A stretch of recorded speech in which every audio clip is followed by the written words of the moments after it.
Kita insya Allah mau tur city dari Raudhah dan ziarah kubur Nabi SAW. Kita tur city mendatangi beberapa titik di Madinah, seperti kita sholat di Masjid Quba untuk mengejar pahala umrah.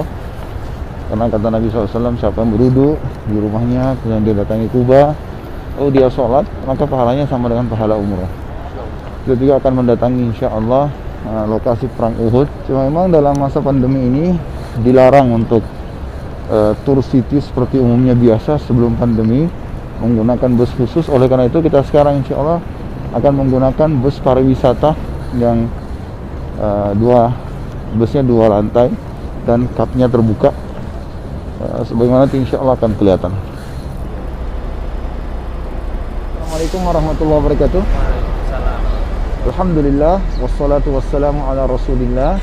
Segala puji dan puja kehadirat Allah subhanahu wa ta'ala, juga salawat dan taslim kepada Nabi besar Muhammad sallallahu alaihi wa ala alihi wa sahbihi wasallam. Baik, ini insyaallah sebentar lagi kita akan lewatin kuburan Baqi ya. Tadi kita lihat dari jauh, sekarang kita akan lewat agak dekat dengan Baqi ini. Baik, kuburan Baqi ini adalah kuburan yang sering dikunjungi oleh Nabi sallallahu alaihi wasallam. Sering dikunjungi oleh Nabi sallallahu alaihi wasallam ya. Jadi beliau rutin, termasuk sebelum beliau meninggal dunia, itu beliau masih menziarahi kubur ini. Dan kuburan ini satu-satunya kuburan yang Nabi SAW doakan secara khusus. Didoakan secara khusus. Jadi doa SAW mengatakan, ya Allah rahmatilah dan ampunilah penghuni Baqi. Jadi doa ini kena. Kata para ulama, siapapun yang dikubur sampai menjelang hari kiamat dapat doa Nabi itu. Nah, ini kuburan Baqinya. Jadi seluruh penduduk Madinah atau yang datang ke sini meninggal dunia dikubur di sini, termasuk jemaah haji dan jemaah umrah. Nah, khusus masalah kematian ya, di Madinah ini ada sendiri kekhususan. Kata Nabi SAW, siapa di antara kalian yang bisa meninggal di Madinah, meninggallah. Bukan maknanya bunuh diri, tetapi ya, yang benar adalah berdoa agar mati di Madinah. Sebagaimana Umar bin Khattab radhiyallahu anhu berkata, ya Allah, karuniakanlah aku mati syahid di kota Rasulmu. Padahal waktu itu kerajaan lagi sangat luar biasa gitu ya, lagi besar. Tidak mungkin tidak mungkin Umar bin Khattab itu dibunuh di Madinah. Kesannya begitu pada saat itu, karena kerajaan sangat luas dan kuat sekali umat Islam. Tapi Hafsah bertanya, anaknya yang merupakan istri Nabi, ya, wahai ayahku, bagaimana bisa anda mati syahid di kota Rasulullah? Kata Umar bin Khattab, Allah akan datangkan kalau Allah ingin. Nah, betul Allah datangkan Abu Lu'lu' Majusi yang menusuk Umar bin Khattab sehingga beliau mati syahid di Madinah. Nah, tapi saksi bahasan kita, beliau minta agar mati di Madinah. Jadi memang ada khususan sendiri gitu. Nah, ini sisi lainnya Baqi.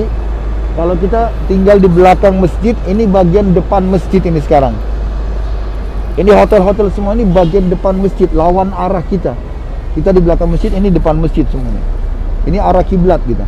Nah, ini pintu Baqi, salah satu pintu untuk masuk gitu. Tapi tentu di saat sekarang tidak dibolehkan ya. Dulu kuburan Baqi hanya kotak saja, terjadi perluasan dan akhirnya pemerintah Saudi juga buat kios-kios ini. Karena seringnya jemaah lula lalang, maka ini diperdagangkan gitu. Nah, ini tadi sisi yang kita ziarah kuburan Nabi ya. Ini Baqi dari samping sekarang. Tadi dari depan. Tadi saya lupa sampaikan, kita bus ini tidak rutin dipakai sama Uhud Tour ya. Uhud Tour memakai bus Sabco seperti yang kemarin kita dari Jeddah ke Madinah. Cuma karena sekarang tidak ada tour city, gak dibolehkan. Subhanallah, Allah Maha Kuasa, kantor pariwisata ini tetap dibolehkan jalan. Oleh karena itu kita bisa pakai dan alhamdulillah kita blok satu bus ya. Kota Madinah ini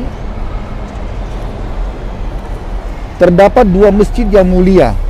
Kita sudah tahu Masjid Nabawi yang kata Nabi SAW, sholat di Masjid Haram 100.000, di Masjidku 1.000. Dan ada Masjid Quba yang akan kita datangin sekarang, tujuan kita insya Allah. Kata Nabi SAW, siapa yang bersuci di rumahnya, kemudian mendatangi Quba dan sholat 2 rakaat, maka pahalanya sama dengan umrah. Bapak Ibu bayangkan, seperti yang sudah kita beli paket lengkap, naik pesawat 9 jam, naik bus ya. Lagi tambah ya, walaupun kita ke Makkah kita masih naik bus. Segala macam pengorbanan ini itu bisa dirangkumkan dengan sholat 2 rakaat saja di Kuba. Itu keutamaan yang luar biasa gitu kan.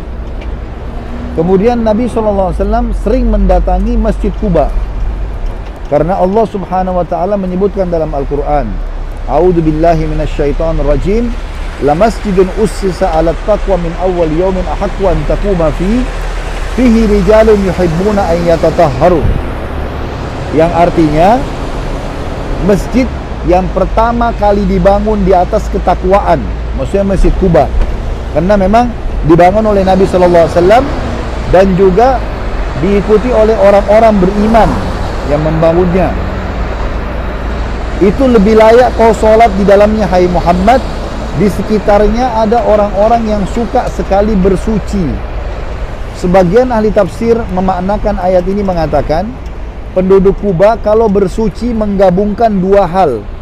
Mereka istinja dan istijmar. Istinja itu cebok dengan air. Istijmar membersihkan dengan batu kalau tidak ada air biasanya ya. Tapi mereka saking sukanya bersih, mereka gabungin dua-duanya. Jadi itu yang disebutkan Allah SWT, mereka suka bersuci.